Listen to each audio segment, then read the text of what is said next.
이번에는 소송을 취하하기 위한 소취하서 작성 방법을 알아볼 텐데요. 영상을 끝까지 시청하시면 소취하란 무엇인지, 사례를 통하여 어떠한 경우에 소취하를 할 수 있는지, 신청할 때 알아야 할 관련 규정은 무엇이 있는지 알아보고, 신청서는 어떻게 작성하는지 확인하여 소취하서를 작성할 수 있습니다. 그리고 샘플과 함께 영상을 시청하시면 내용들을 더욱 쉽게 이해할 수 있습니다. 소장을 접수할 때 관할 법원을 잘못 선택하거나 소장에서 다뤄야 할 쟁점과 전혀 다른 사건으로 접수하는 경우가 발생하기도 하는데요. 이때 법원의 보정명령에 따라 보정을 하는 방법도 있지만 시간이 많이 지체되기 때문에 소송을 취하하고 새로 접수하는 방법이 있습니다. 그럼 이번 영상에서는 소취하서 작성 방법에 대하여 알아보도록 하겠습니다.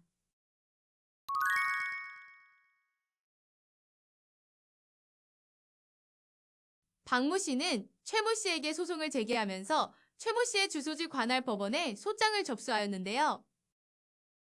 알고 보니 최모 씨의 주소가 전혀 다른 곳이라 사건을 다른 관할 법원으로 이송해야 했습니다. 하지만 한시가 급했던 박모 씨는 사건을 이송하는 절차가 시간이 많이 지체된다는 이야기를 들었는데요.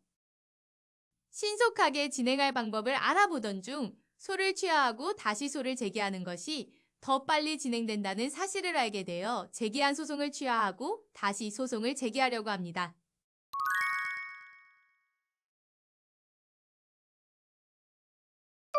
소 취하서는 소를 제기한 이후에 소를 취하하겠다는 의사표시를 담은 문서를 말합니다.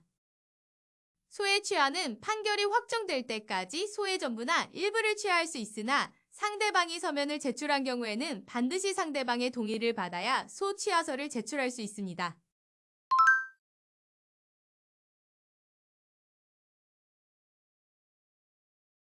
그리고 소 취하서가 상대방에게 송달되고 2주 이내에 상대방이 이의를 제기하지 않는 경우에는 동의한 것으로 간주하기 때문에 소 취하서가 상대방에게 송달된 후 2주가 지나면 확정됩니다.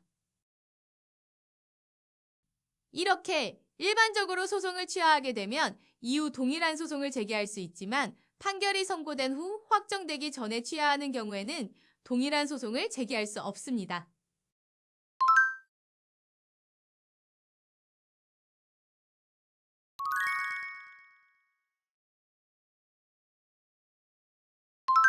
소취하서는 피고를 잘못 특정하였거나 피고와 합의를 하였거나 소제기를 잘못한 경우에 소송을 취하하겠다는 의사표시를 기재하여 제출하여야 합니다.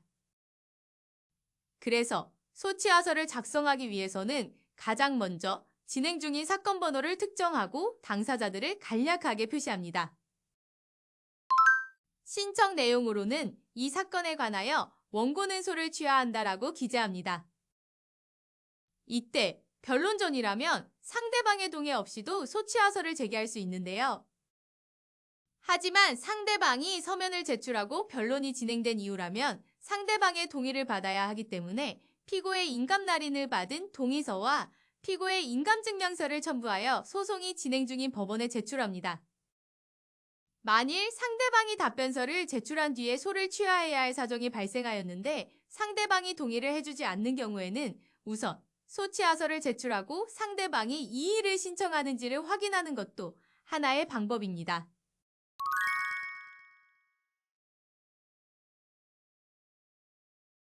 이번 영상에서는 소송을 취하하는 방법에 대하여 알아보았는데요. 소의 취하는 판결이 확정될 때까지 소의 전부나 일부를 취하할 수 있으나 상대방이 서면을 제출한 경우에는 동의를 받은 다음에 소취하서를 제출해야 합니다. 그럼 여러분들도 각자 상황에 맞게 신청서를 작성해 보세요.